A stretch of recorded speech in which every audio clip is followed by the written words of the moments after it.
Perforate is a pretty unique skill because it has a more area effect modifier built into the gem itself. Now in my setup I'm getting 84% more area effect. For all the increased AoE that I get and the other AoE multipliers that I have, Blood and Sand and Seismic Cry, I get 733% increased AoE, and that increases to 894 if I've fulfilled the Slayer condition where I kill monster recently and get increased area effect for that.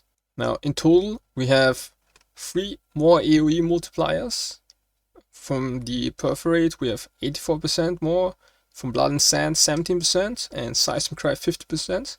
So every point of increased area effect is multiplied by roughly 3.23, which gives the skill some really insane AoE scaling.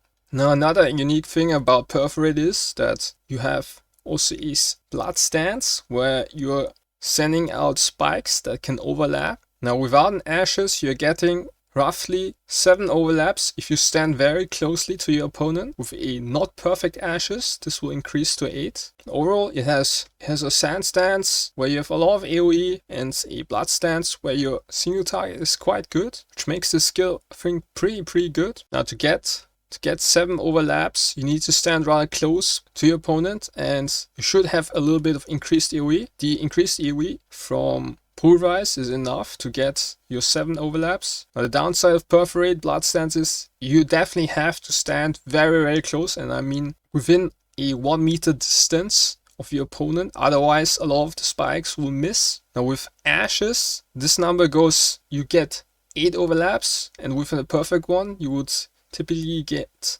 9 overlaps, sometimes even 10, but 10 is rather rare. Now my current setup, I'm using an Ashes. Ashes basically allows me to increase the cooldown recovery rate of my Seismic Cry, and I have it supported by Auto Exertion. Auto Exertion itself also gives increased cooldown recovery rate, and of course quality adds more increased cooldown recovery rate. So every Perforate slam that I do usually is exerted by Seismic Cry. Now for the axe, I have a Void Axe. I think this is the best base. If you can get a Void Axe is fine too. Or a Despot. Azamites are fine too. But you want ideally a Void Axe, and you don't want too many attacks on your... You want roughly 2 attacks per second. So you exert most of your slams. Now I see a lot of people use the chance to deal double damage craft on their axe.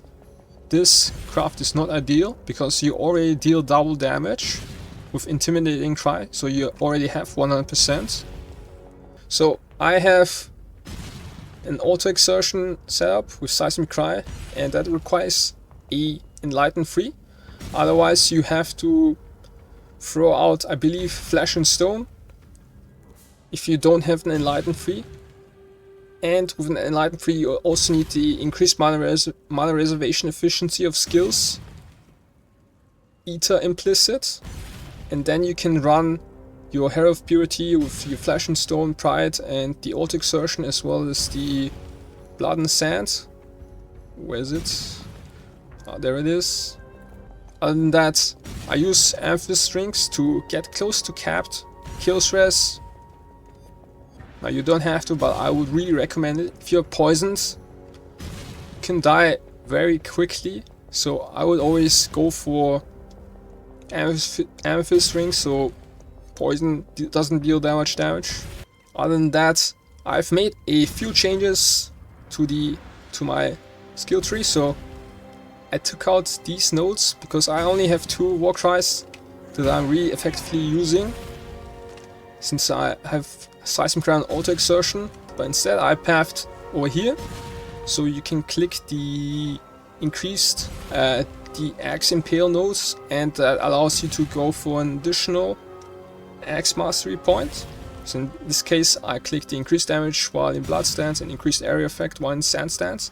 Since Rage was reworked, Rage falls off rather fast, so the one Rage on hit and the other Rage on hit is not sufficient. So basically in my POB I click this and this, but 2 rage on hit is not enough, so I click these nodes, and basically you can I think we gain now 4 rage on hit per hit, and our rage loss also starts 1 second later, and this is really good for boss fights. And also if you're mapping and you don't get a monster pack within 2 seconds, your rage won't fall off. I also click these nodes initially because of expedition. I want the monsters cannot block attacks, but I find the 40% increased area effect really helps a lot with clear. As previously mentioned, we have a roughly 3.23 AoE multiplier, so this is actually ends up being over roughly 130% increased area effect, so pretty good.